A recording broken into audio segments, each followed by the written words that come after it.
How y'all doing again? I'm going to take another little video of some of the things I'm doing on this car, this 32 Nash.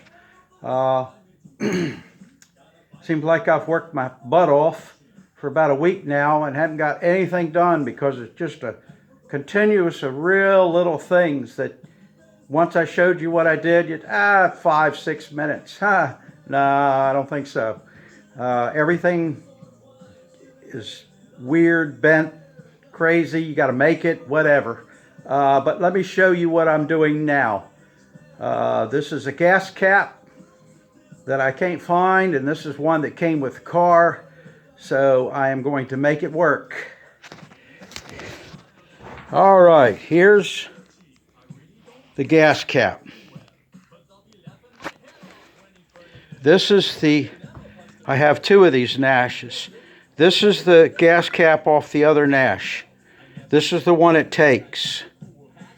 And you see how tall it is right here? Real tall. And it's just 4 inches across. And I can't seem to find one. Or at least I haven't yet. So I'm going to go ahead and work with the gas cap that the person that I bought the car from gave to me with the car. It is not for this car. Here it is. You can see the difference in the two. It will fit diameter-wise.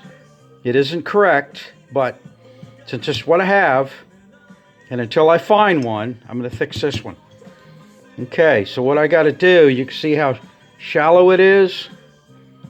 So I have to extend this section here to make it look like that.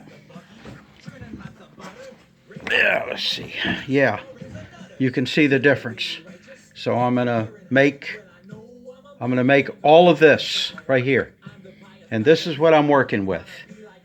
Right there, it's a piece of exhaust pipe, which is gonna go in there like that. And this is a washer off of a shock mount, and I'm gonna put that and weld it there.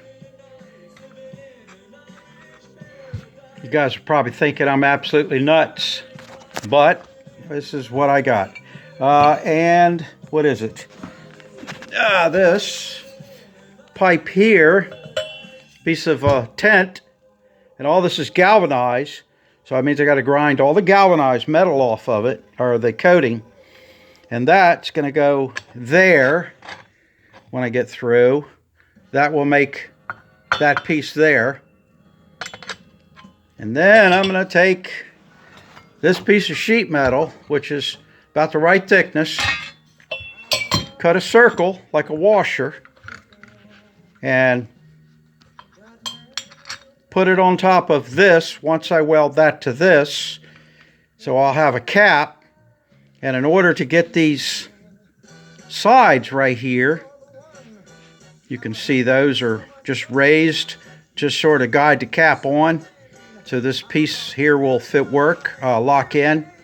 I'm going to just take the welder, and just keep running it back and forth until I get a little bridge there, get it tall enough, and then take a grinder and grind it down.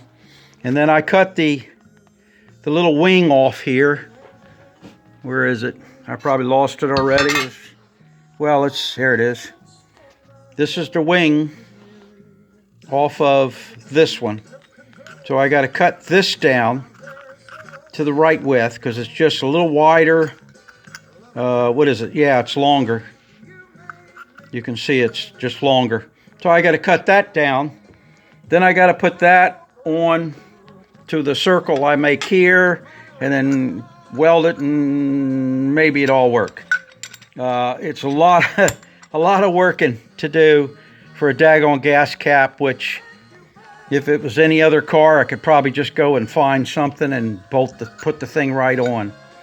But this is the way everything is on this. If you can't find it, you're going to have to make it. So until I find something better, and I probably won't find this cap. The only thing maybe I'll find is a cap that's 4 inches across, and then I'll have to start over again and make all this. Because I doubt very seriously if I'm going to find, you know, something I just screw on. But you never know. But this is where we are with the gas cap. All right, let me show you the next thing. Something I did a couple of weeks ago. This is the actual switch for the car. And you can see it right here. Right there. This is what turns the car off and on. Right there. And see, it's pretty hard to see. But the center of it is the original, right there. And it had a wing on it like this, but the wing was broken off and I didn't have it. So I tried to make a wing and screw it and see if I could attach it to this center. And the center broken too. Apparently it's not aluminum, it's some kind of pot metal. And so I couldn't figure out what to do, so I took a piece of aluminum and sandwiched it. Let's see. There you go. Better look. And put a screw in it and built the wing. So this is what I used. This piece of aluminum right here. And the only thing I had to cut the hole, which I had to cut a hole for it, but the hole had to be fairly accurate.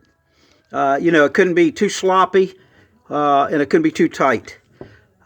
Even though it's pinched with a bolt, you know, I split it and put a bolt in it, it still had to fit fairly good to sandwich that piece. Because that round circle is broken completely in two, and it's a tapered shaft with a key built into it. So I couldn't duplicate that very easy. So this is what I used. This is just a piece of garbage aluminum I had. It's an old motor mount off a boat, made out of aluminum. And as you can see, those are the holes that I did. They were too big. The paddle bit I used was wobbly, so it cut it too big, then too big, and then I grind a little bit off of it and tried it again. Then it was too small, so I got a different paddle bit and just kept on working with it until I got the hole right. Then I took it and cut it out. And this is what I cut right here. This section here, you can see this whole section. It's like a 1/2 inch thick aluminum. Boy, this lighting is horrifically bad. Oh man, there's not much I can do about it though. I'm doing all this off the daggone cell phone, so you have to forgive the picture and look past it. All right, well you can see what I did. So I cut it out of here and that's what I made. And it came out, and if you didn't know it wasn't supposed to be there, you would think it was factory. And that's what I was looking for. But it took me like a day and a half almost to make that. You know, just trial and error. So you can see the first one I made, there's where the wing was. Ah, shit. You can't see it. But you can see the outline of what I was going to do. But the hole was too big. So, and that was the wing right there. These are the kind of things that are taking me a while to get done. And I got the electrics figured out in the car. And the car is wired up now. 2 6-volt batteries.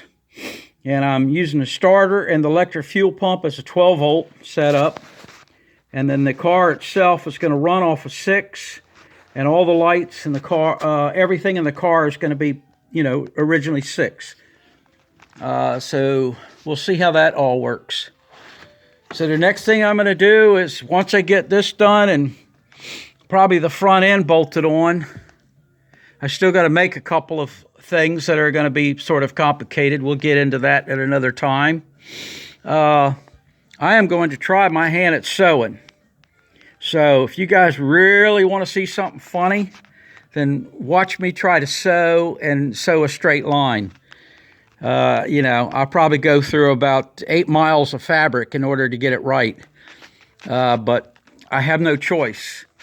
I'm not going to pay somebody to do this because I have a feeling it would look like something I did after I got through, unless I really want to shell out some money. But I haven't found anybody that can sew a straight line.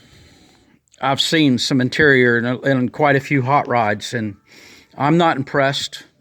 So if that's what I get by paying, I'll do it myself.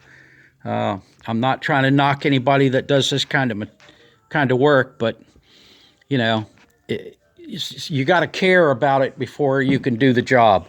So heck with it. I'll just do it myself. And if I mess it up, at least I'm not paying for my labor. You know, but we'll see.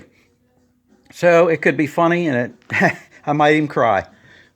You know, we'll see. And I got some terrible stains in the doors. So we'll see. I got to find something that'll clean them. They're water stains, I guess, from the door leaking or whatever. I don't know. But I've got some stains in the car, and I tried some upholstery cleaner, but it didn't do anything. And of course, the material, you got to be careful with the material, what you use. I don't want to do anything that would damage it anywhere, because you know it is the original, and it's probably 100 years old. So, you know, 1932. That it's got a little age on material. So, so this is where we are. I'll tell you what, climbing in and out of this car, laying on your back, looking up under the dash, trying to get the electrics done, that's a tight fit, and it's about as uncomfortable as laying on a bed of nails.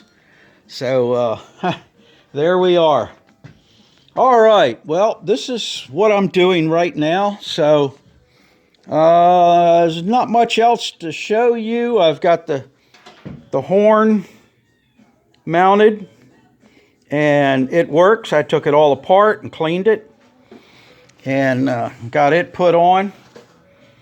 The brackets were wrongs. I don't know where it went or how they bolted it, but this is where it factory bolts. So I had to redo the brackets, and it still probably isn't exact because I got these tubes in the way. It should have went a little more forwards, but this is my oil lines from my remote filter. So it'll work. It'll work, and it's a squeaky kind of horn. I adjusted it. You can adjust the tone in the horn. So it's the other one sound like a dead moose, and this one sounds like a squirrel after you run over him. So it got a weird sound to the horns. I think they could have done a better job than that, because they do sound terrible.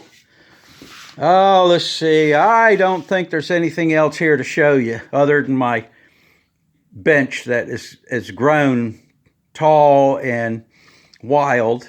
Yeah, this is what happens when you're working on a bunch of different projects. You see your benches wind up getting really crappy.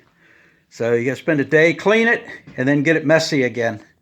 All right, well, this is where we are. That's it. So until next time, when I make a mess of this gas cap and destroy my interior, I'll see you all later.